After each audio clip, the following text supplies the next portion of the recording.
वृंदावन की एक घटना है, सच्ची घटना है। हमने पूज्य मलुकपीठ वाले गुरु जी से सुनी। ध्यान से सुनना तुम लोग, बच्चे लोगों के बड़े काम की बात।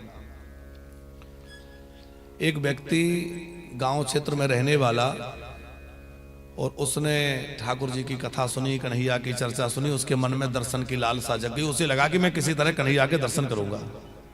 कहाँ मिलेंगे? बोले वृंदावन में रहते, सब सुनते यही है वृंदावन में रहते। तो वो पैदल चलकर वृंदावन आ गया। पुराने समय की बात होगी, 50-60 वर्ष पहले, शायद और पहले की हो।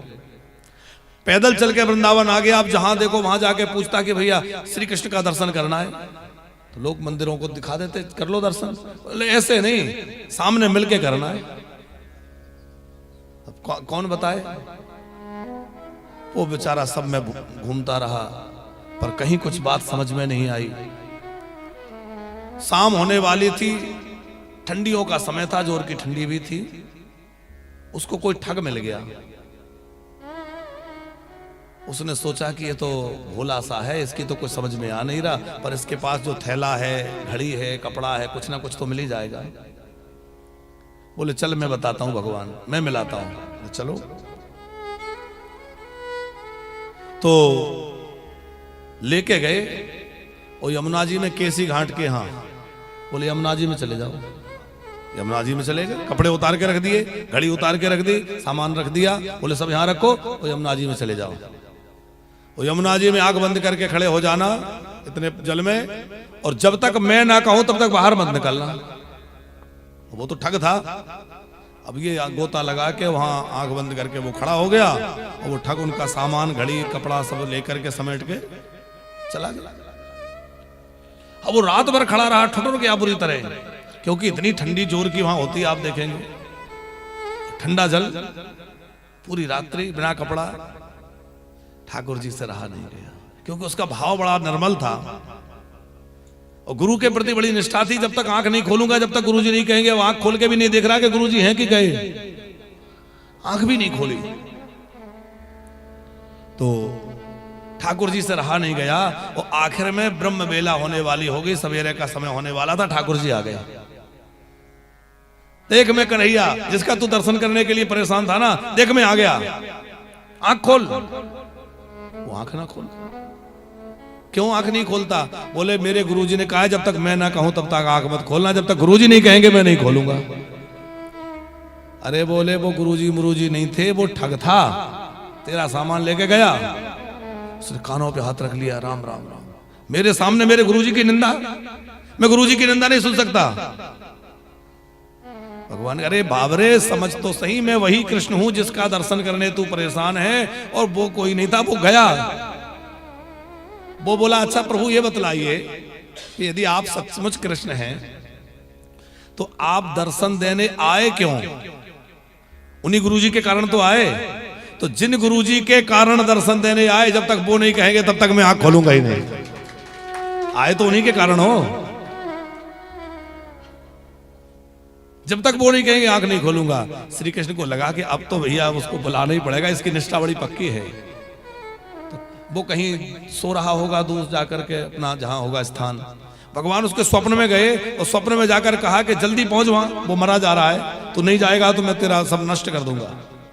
वो भागता हड़बड़ाता हुआ आया, और आकर के घाट पर उसने देखा तो वो पानी में खड़ा है, यमुना जी में खड़ा है। अरे भैया आंख खोल, देख मैं तेरा गुरुजी कह रहा हूं, आंख खोल। उसने आंख खोल ली। आंख खोली तो सामने मुरली मनोहर सरकार श्याम सुंदर सामने खड़े हुए हैं। साक्षात श्याम सुंदर सामने खड़े हैं।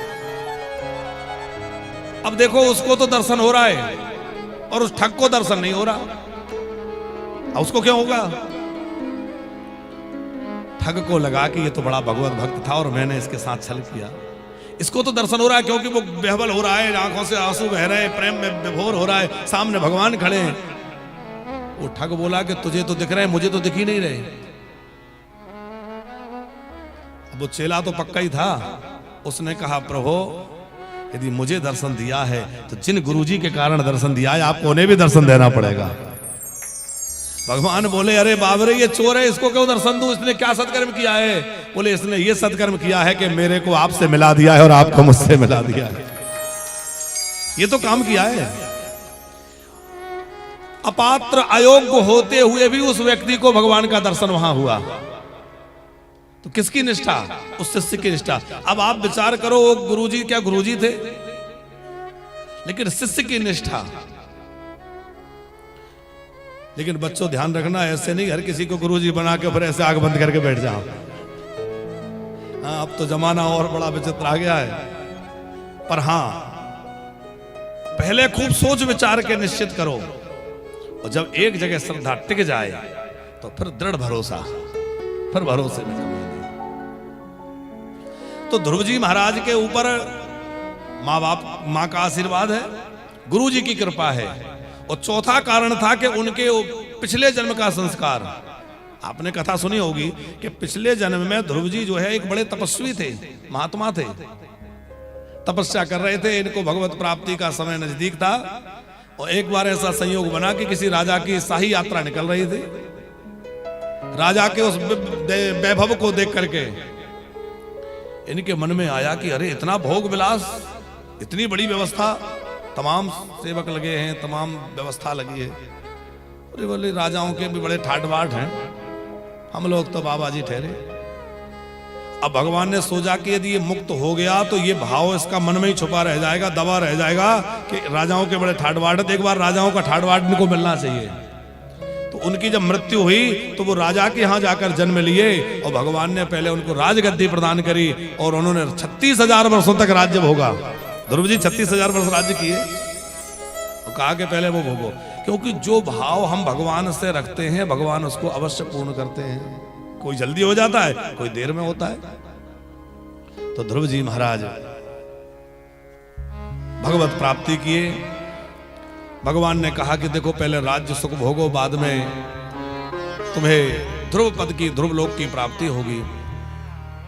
तो श्री ध्रुव जी महाराज अपने नगर में लौट कर आए, और जब नगर में लौट कर आए तो जिस सौतेली माता ने धक्के देके निकाल दिया था वही आरती की थाल सजा के खड़ी है। सब लोग स्वागत में तत्पर हैं। क्यों? बोले इसका कारण यह है कि जब भगवान की कृपा हो जाती है तो सारी दुनिया अपने आप पीछे हो जाती है। देखो, सबको खुश करना तराजू में जिंदा मेंढक तौलने जितना कठिन है। जिंदा मेंढकों को तराजू में रखना हो और तौलना हो, एक रखोगे जब तक दूसरा उचक जाएगा, है? दूसरा रखोगे तीसरा छलांग मार देगा। तो जैसे तराजू में जिंदा मेंढकों को तौलना बड़ा मुश्किल है, वैसे ही सबको खुश करना बहुत मुश्किल है। एक को खुश करोगे दूसरा नाराज हो जाएगा, कभी कोई बिगड़ जाएगा।